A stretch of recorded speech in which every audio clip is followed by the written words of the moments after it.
नमस्कार मंडळी. आज आपण एका अशा जगात डोकावणार आहोत जे अनेकांना खूप गूढ वाटतं. शेअर बाजारातील चार्टचं जग. नमस्कार. हो, ते लाईन्स आणि बार्स बघून गोंधळायला होतं खरं. बरोबर. पण आज आपल्याकडे फ्रेड मेकॅलिन यांच्या चार्टिंग अँड टेक्निकल अनालिसिस या पुस्तकातून काही महत्त्वाचे विचार आहेत. आणि ते म्हणतात हे अगदी सोपं असू शकतं. हो, मॅकॅलेन यांचं वैशिष्ट्यच ते आहे. ते स्वतः एक ट्रेडर आहेत. म्हणजे मोठे सिद्धांत नाहीत, तर प्रत्यक्ष अनुभवातून आलेलं ज्ञान आहे त्यांच्याकडे. हे महत्त्वाचं आहे. म्हणजे पुस्तकी ज्ञानापेक्षा प्रॅक्टिकल अनुभव जास्त. अगदी. ते म्हणतात महागडी सॉफ्टवेअर किंवा क्लिष्ट गणितं लागत नाहीत. साध्या गोष्टी पण महत्त्वाच्या. मग काय आहे त्यांच्या या साध्या दृष्टिकोनाचा गाभा? कशावर सगळ्यात जास्त भर देतात ते? त्यांचा मुख्य मुद्दा आहे price action is king. Price action is king. हो, म्हणजे शेअरची किंमतच सगळं सांगते. बातम्या, निकाल, आर्थिक आकडेवारी या सगळ्याचा परिणाम शेवटी किमतीच्या हालचालीत दिसतो.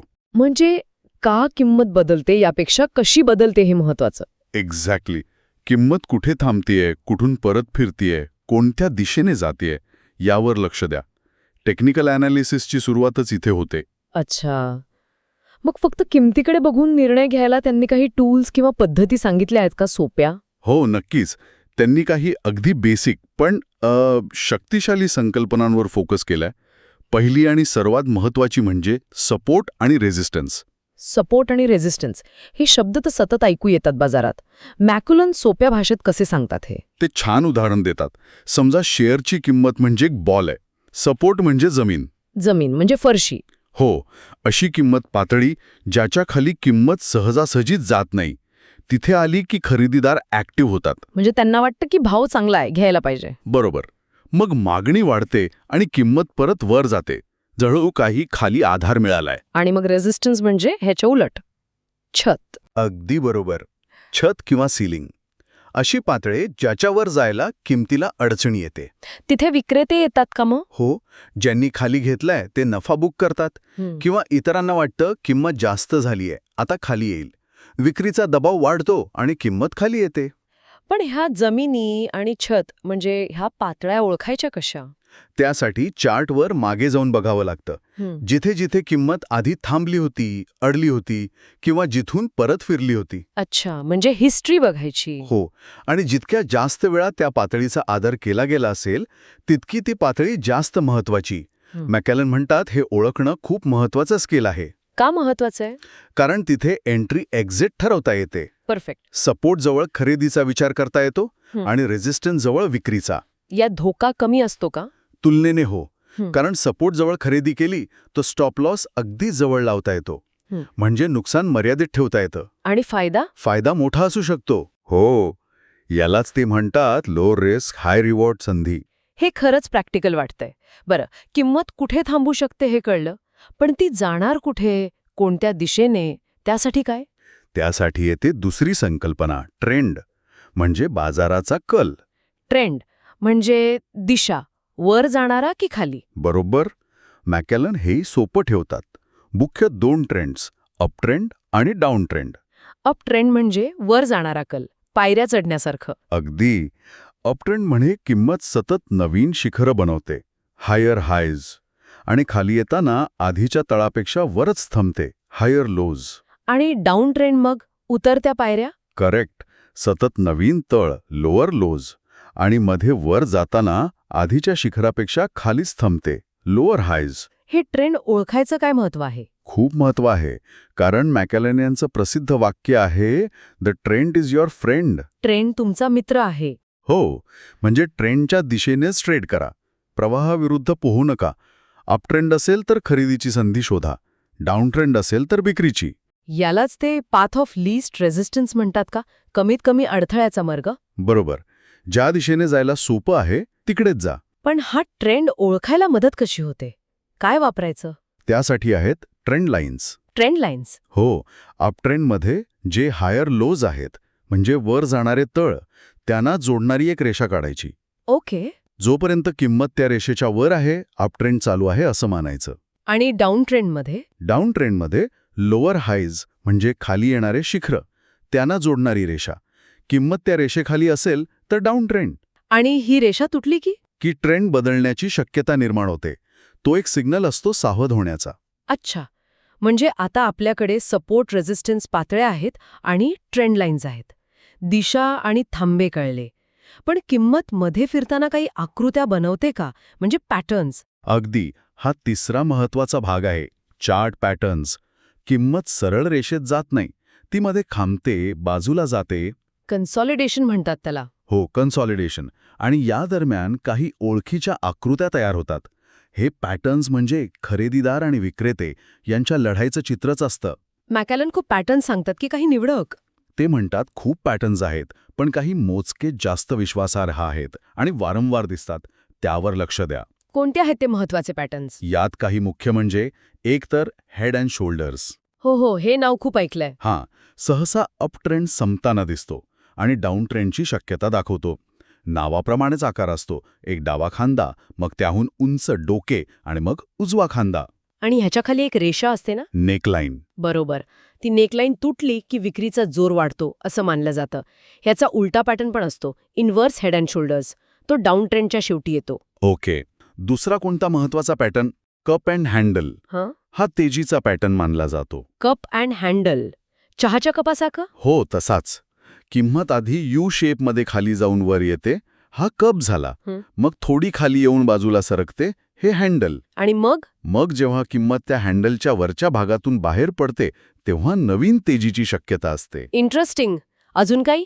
त्रिकोण ट्रायंगल्स आणि ध्वज, फ्लॅग्स, हे कॉन्टिन्युएशन पॅटर्न्स आहेत. कॉन्टिन्युएशन म्हणजे ट्रेंड चालूच राहणार आहे, पण मध्ये थोडी विश्रांती घेतली आहे असं ते सांगतात. मूळ दिशेनेच किंमत परत जाण्याची शक्यता जास्त असते. अच्छा, त्रिकोणात किंमत लहान लहान होत जाते आणि ध्वजात? ध्वज एका छोट्या आयतासारखा असतो, जो मुख्य ट्रेंडच्या विरुद्ध दिशेला झुकलेला असतो. जेव्हा किंमत या पॅटर्नमधून बाहेर पडते, तेव्हा सहसा मूळ ट्रेंडच्या दिशेनेच जाते. हे पॅटर्न्स म्हणजे बाजाराची भाषाच आहे जणू.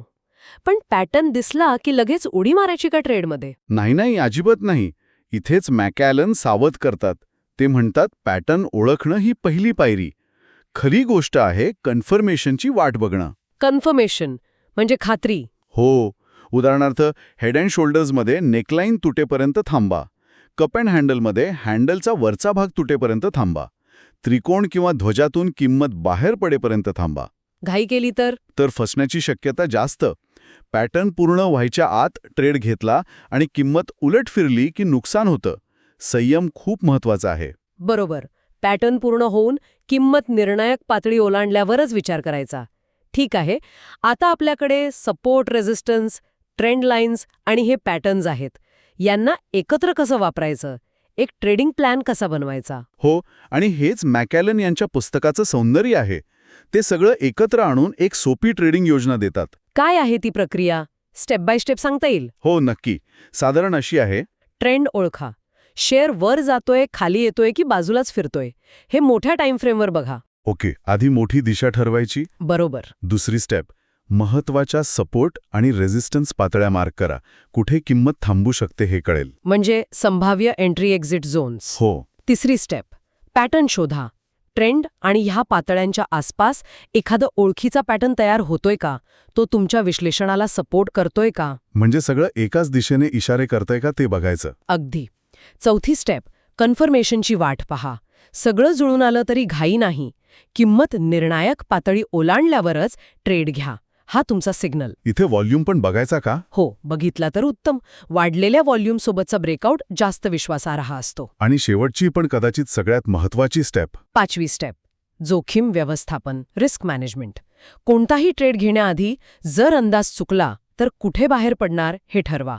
म्हणजे स्टॉप लॉस. स्टॉप लॉस लावणं अनिवार्य आहे म्हणतात ते. अत्यंत महत्वाचं. स्टॉप लॉस म्हणजे तुमचं सेफ्टी नेट. तो कधीही काढू नका किंवा खाली सरकवू नका. नुकसान मर्यादित ठेवणं हीच यशाची गुरुकिल्ली आहे. वा, हे खरंच खूप स्पष्ट आणि सिस्टमॅटिक वाटतंय. म्हणजे अवघड गणित नाही, महागडे सॉफ्टवेअर नाही, फक्त चार्ट नीट बघून या साध्या नियमांचं पालन केलं तर ट्रेडिंग करता येऊ शकतं, असं मॅकॅलन यांचं म्हणणं आहे.